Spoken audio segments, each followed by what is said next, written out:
Le bois est devenu l'un des modes de chauffage les plus économiques. Autre avantage, ces cendres générées sont bénéfiques pour le potager pour 4 personnes.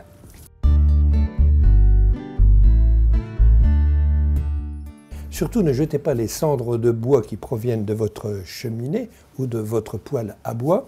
Elles sont excellentes pour lutter contre la pourriture blanche de l'ail. C'est un excellent fongicide qui doit être bien stocké dans un seau en fer et surtout ne les jetez jamais dans la poubelle aux ordures ménagères car elles risquent d'enflammer votre poubelle.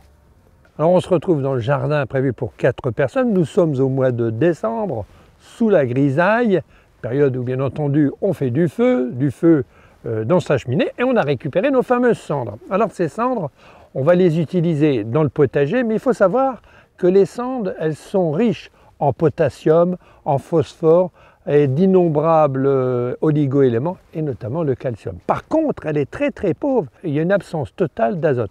Et c'est un avantage pour nous, car nous allons l'utiliser dans le potager à la fois comme fertilisant en complément des engrais organiques riches en azote et en humus, mais nous, on va surtout l'utiliser comme fongicide.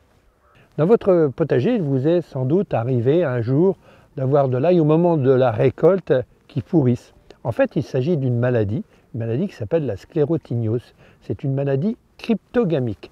Alors cette maladie cryptogamique attaque souvent l'ail s'il y a un manque de rotation.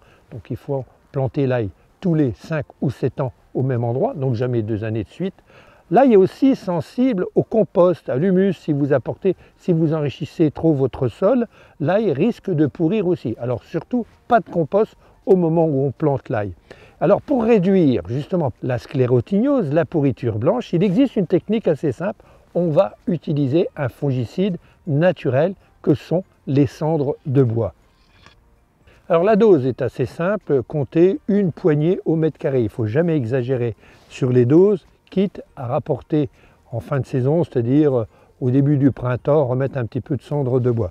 Donc là, elles sont bien sèches. Surtout, ne stockez pas vos cendres dans l'humidité. Elles ne serviraient plus à rien, elles seraient inutilisables. Donc on la répand délicatement sur notre ail.